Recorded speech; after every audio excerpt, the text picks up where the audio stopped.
So I'm gonna continue on my videos on Jacques Derrida-Politics of Friendship. Having read this before, this is another book I'm doing a second read through for video purposes, and I read the second chapter, or the second, chapter in 2, which is called Loving in Friendship, Perhaps. The word perhaps used probably about 1 billion times in this whole section. So, I made a video on the first part, mostly for the first part.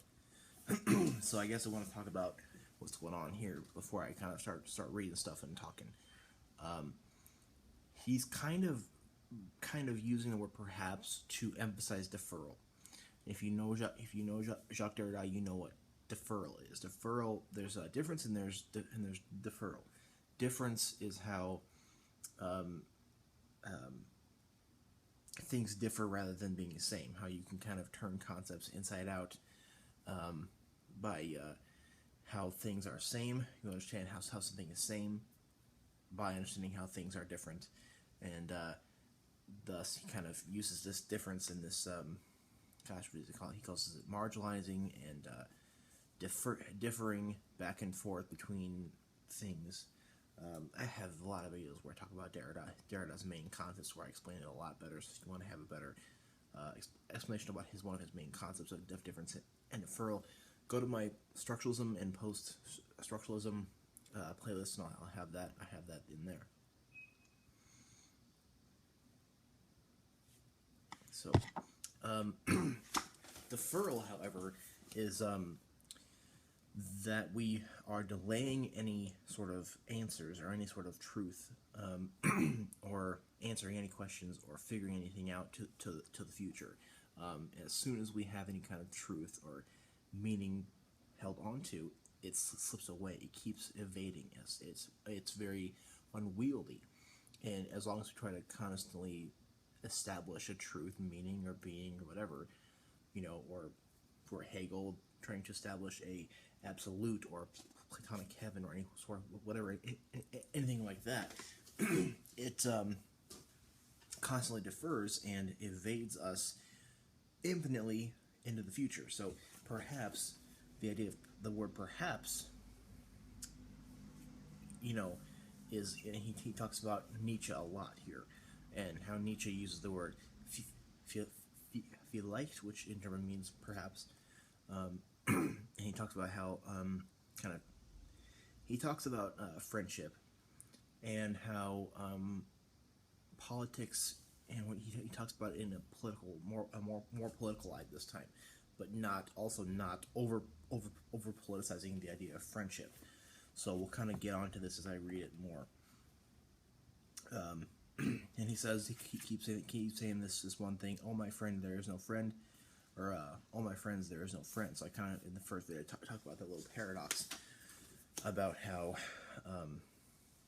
there's no friend, and how there are a lot of people. There are a lot of people who are in community. He also uses the phrase in this section, "community without community," per se. So he kind of uses that contradiction to get at this little contradiction of friendship and community that there really is, and how friendship is a central thing when it comes to politics, but he's also not going to use friendship and over politicize it by trying to figure out stuff like what the best government is, or stuff like that.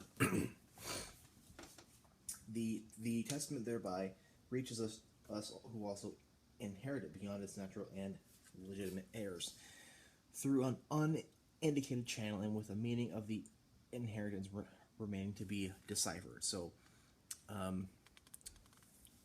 it so happens that we worry over this love of language when, in the place of the other, becomes a national or popular cause.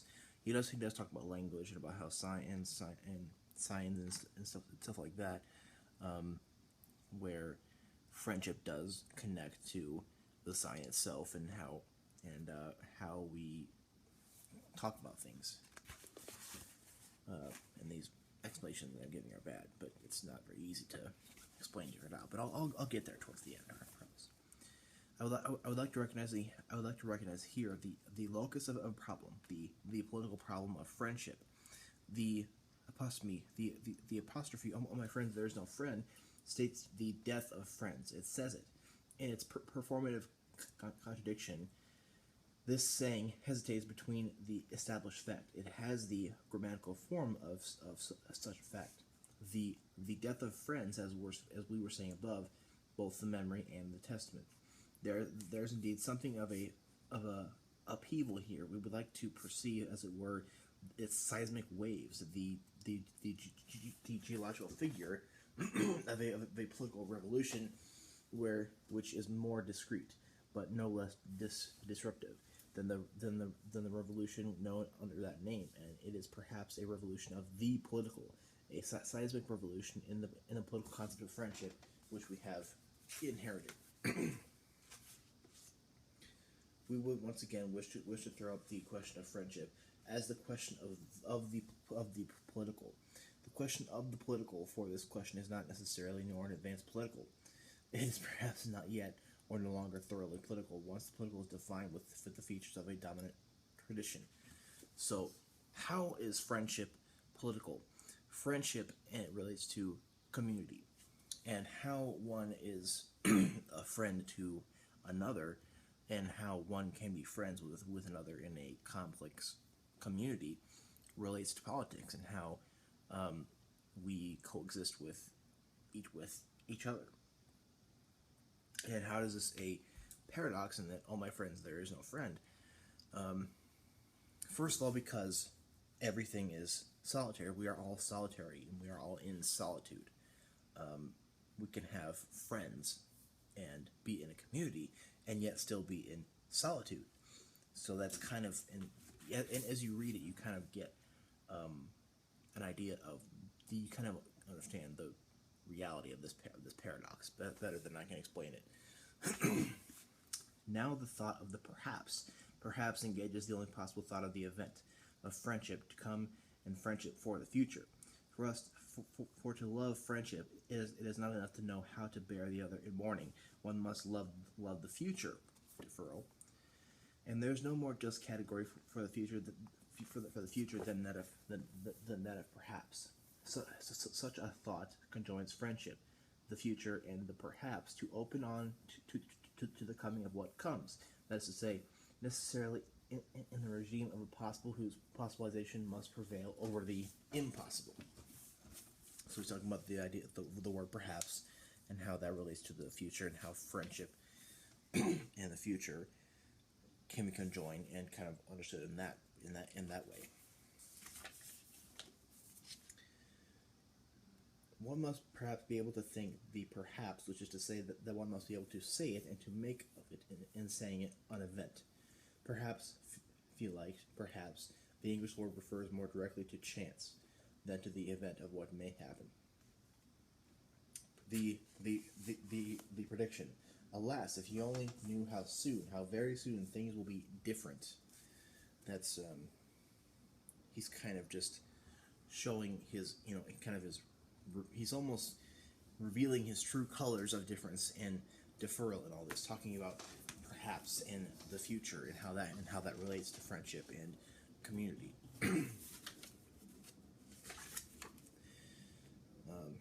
By way of economy, and in order, in a single word, to formalize this absolute economy of the faint, this generation by joint and simultaneous grafting of the performative and the reportive, without a body of its own, let us call the event of such sentences the logic of this chance occurrence.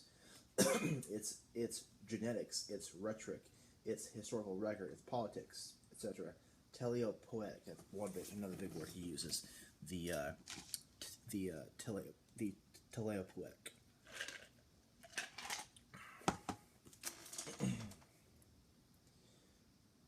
Teleopoios qualifies in a great number of contexts and semantic orders. That which renders absolute, perfect, completed, accomplished, finished, that which brings to an end, but permit us to play two with others, tele, the one that speaks to distance and the far removed, For what is indeed in question here is a poetics of distance at one remove, and of an absolute acceleration in the spanning of space by the very structure of the sentence, rendering, making, transforming, producing, creating. This is what counts. But given that this happens only in the auto-teleaffection of the said sentence, insofar as it implies or incorporates its reader, one would, precisely to be complete, have to speak of teleopoetics. So teleopoetics is a big word that he uses, and it's referring to kind of, when it comes to friendship and politics of friendship, we're kind of, looking towards the future, towards a certain end, but the end is not really certain, and we're focusing on the what may come, and the focusing in a way on the event in a very long fashion. The enemies I love are my friends, so are the enemies of my friends. As soon as one needs or desires one's enemies, only friends can be counted. This includes the enemies and vice versa, and here madness looms at each step on the occasion of every teleopoetic event. And he talks about Nietzsche and how Nietzsche talks about Nietzsche's idea of friendship. He discusses Plato's and Aristotle's ideas of friendship, and friendship of Plato and Aristotle and Epicurus and a lot of other philosophers refers to like a true mutual unity, which is not what he's after at all. To say, "Oh, my friends, there is no friend," is not to try to invoke a true mutual unity between people, because there is none.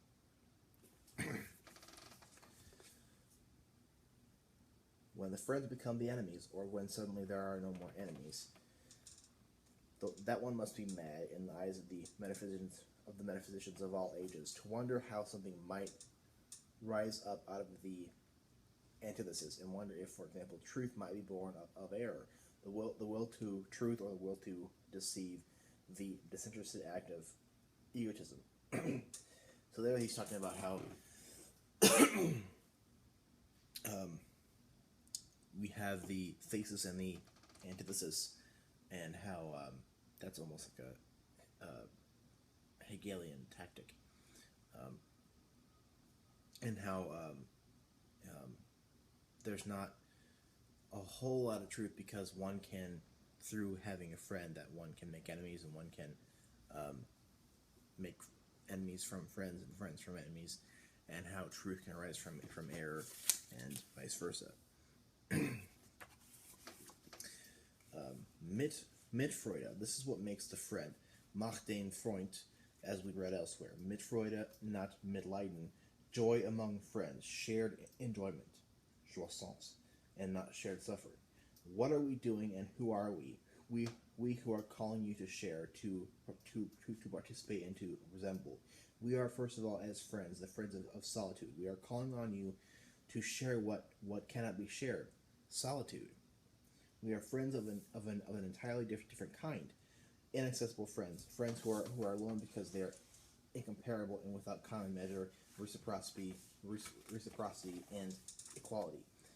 Therefore, without a horizon of recognition, without a familial bond, without proximity,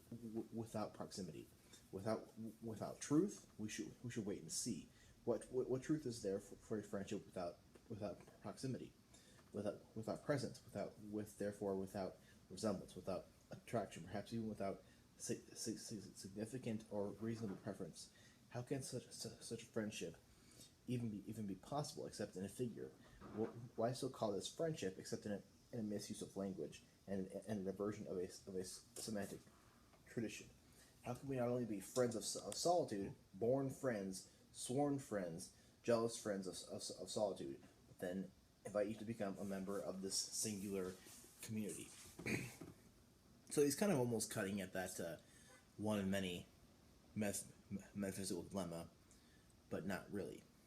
So when I read this, I think about that, like the Plato and Parmenides dilemma, and then I kind of go away from that because it's not what this is about at all, and it's not even it at all.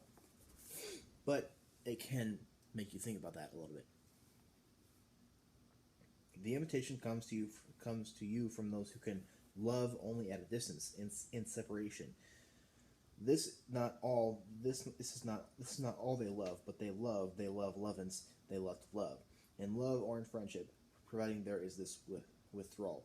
Those who love only in cutting ties are the uncompromising friends of solitary singularity. They invite you to enter into this community of social disaggregation. Social disaggregation. Solitude, friendship. So I guess I'm reading this whole part because it kind of helps you to kind of get a little bit this paradox that he's trying to uncover.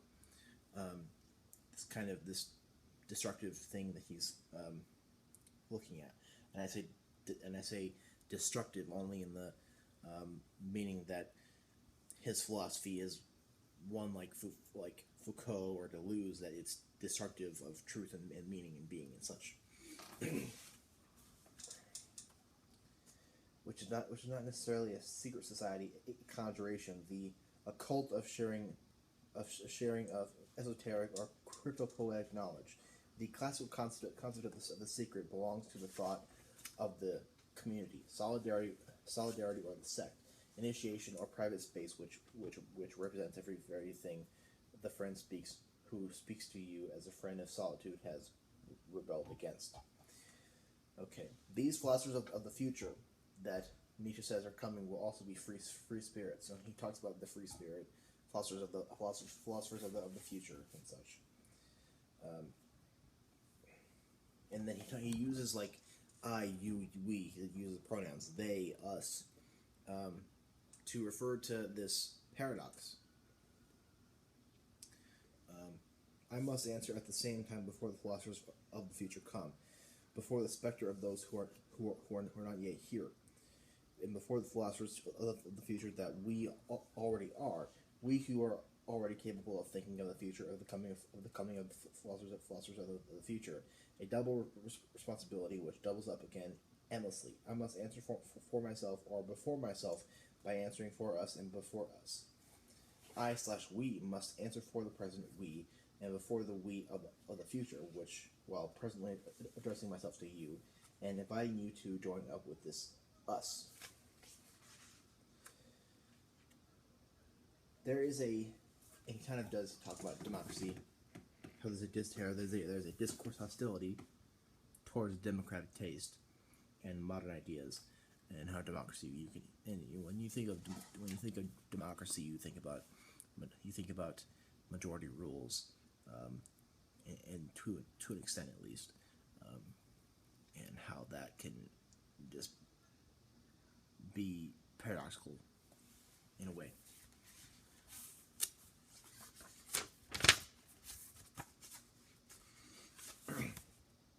All this surplus of democracy, this excess of freedom, and this reaffirmation of the future is not, so we suspect, very promising for the communication, the rules and maxims of communicational action.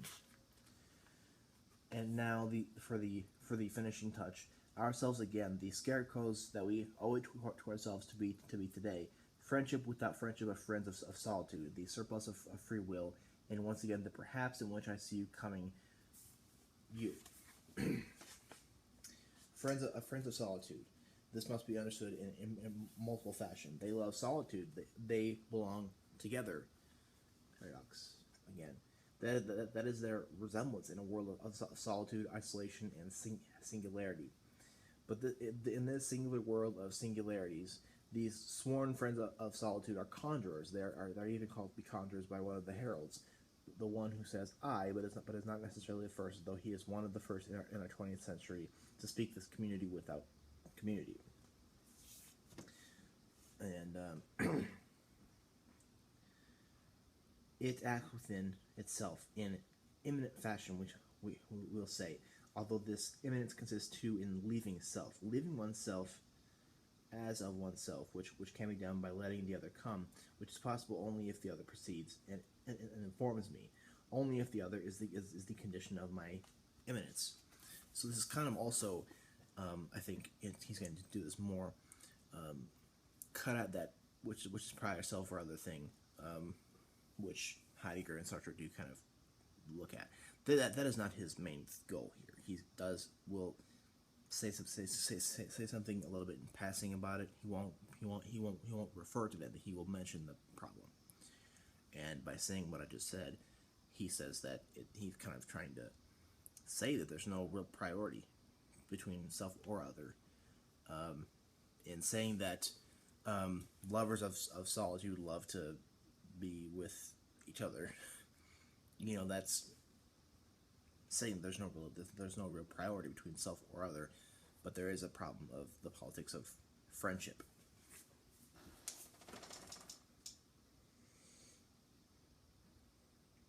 The friends of the perhaps are the friends of truth.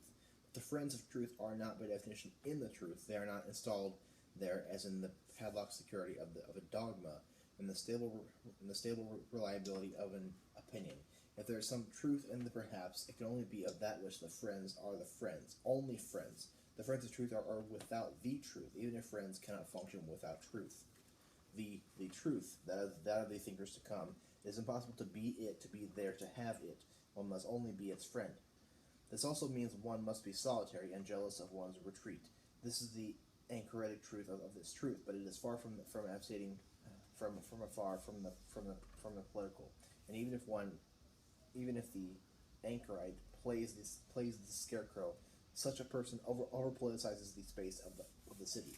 The scarecrow can be like looking at the singular one. How can a Democrat handle this friendship, this truth, this contradiction, and this measurelessness? I mean, the Democrat whom we know so well, who is really not familiar with such things. Above all, he is unfamiliar with the practice of putting truth in quotation marks.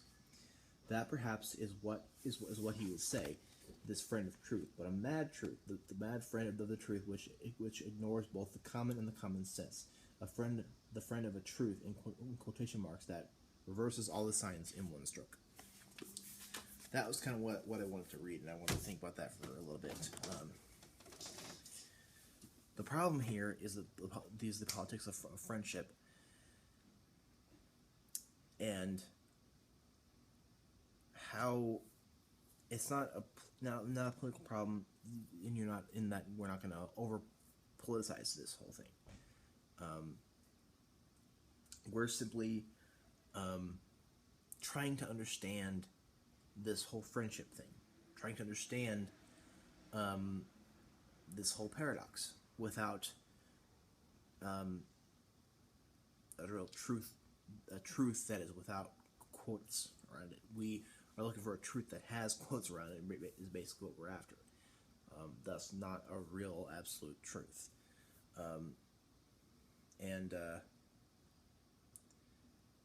Loving and friendship is a big thing that he kind of discusses, and it's kind of after reading this, you're going to have more questions than is answered, and that's as it is with Mr.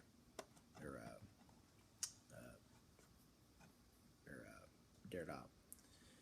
So